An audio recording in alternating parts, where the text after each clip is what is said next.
انسان کے اندر ملکوتی صفات بھی ہیں اور انسان کے اندر بہیمانہ اوصاف بھی ہیں۔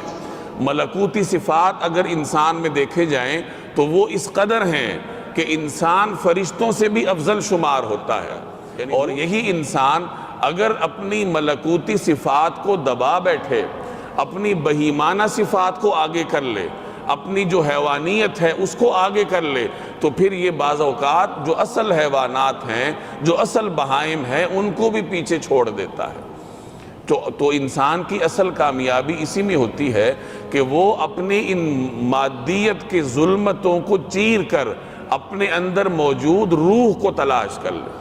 قرآن کریم میں اللہ تبارک و تعالی فرماتے ہیں قد افلح المؤمنون، کہ مومن کامیاب ہو گئے۔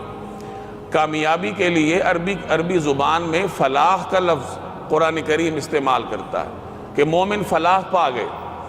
اب یہ فلاح کیا ہے؟ لغت میں فلاح کا ایک خاص مطلب ہے، اور اگر اس پہ غور کیا جائے تو انسان اپنی کامیابی کا راز پا سکتا ہے اسی لفظ فلاح کو سمجھ کے۔ عربی زبان میں فلاح کا مطلب ہوتا ہے پھاڑنا۔ فلاح عربی میں کسان کو کہتے ہیں۔ کسان کیا کرتا ہے؟ کسان زمین کا سینہ چیرتا ہے اور اس کے اندر بیج کاشت کرتا ہے اور زمین کے سینے کو چیر کر وہاں سے کچھ حاصل کرتا ہے۔ تو فلاح پھاڑنے والے کو کہتے ہیں اور فلاح کہتے ہیں پھاڑنے کو۔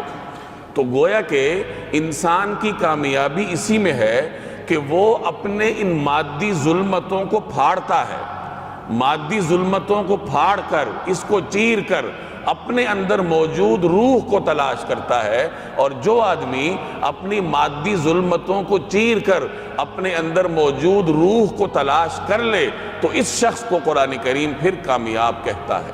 تو گویا کامیابی اسی چیز کا نام ہے کہ یہ جو ہم نے اپنے روح کے چاروں طرف ظلمت کے مادوں کی شکل میں مختلف تہیں چڑھا رکھی ہیں، ہم ان تہوں کو کسی طریقے سے چیر کر اپنی روح تک پہنچ جائیں اور اللہ تبارک و تعالیٰ کا وصل حاصل کریں۔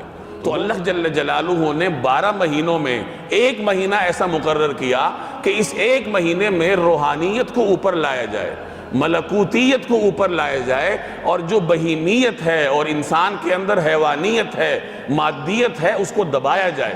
مادیت ابھرتی ہے خواہشات پر عمل کرنے سے، کھایا جائے، پیا جائے، حلال ہی کیوں نہ ہو۔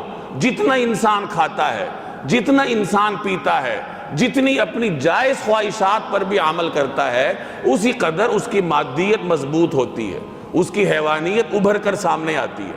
اور جس قدر خواہشات کو دبایا جائے اسی قدر انسان کی بہیمیت، اس کی حیوانیت پس پشت جاتی ہے اور اس کی ملکوتیت اور اس کی روحانیت ابھر کے سامنے آتی۔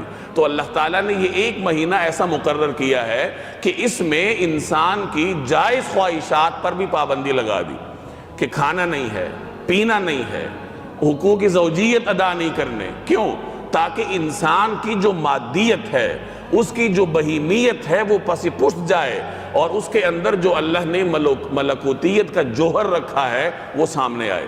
تو روزے کا جو دن ہوتا ہے یہ تخلیہ کے لیے ہوتا ہے۔ اس میں انسان اپنے زنگ کو دور کرتا ہے، اپنے میل کچیل کو باہر نکالتا ہے، اپنے مادے کی تہوں کو چیر کر اپنی روح تک رسائی کی کوشش کرتا ہے۔ اور جب دن گزرتا ہے اور رات آتی ہے تو رات تحلیہ کے لیے ہوتی ہے، رات پھر اپنے آپ کو مزین کرنے کے لیے ہوتی ہے کہ دن بھر انسان نے جو مشقت کی ہے اپنی حیوانیت کو دبانے کے لیے، اپنی بہیمیت کو شکست دینے کے لیے، اپنی روحانیت کو سامنے لانے کے لیے جو جد و جہد کرتا رہا ہے، اب اس کا انعام اس کو ملے گا کہ تراویح کی شکل میں اللہ تبارک و تعالیٰ کے قرب اور وصل کو حاصل کرے۔ اسی لیے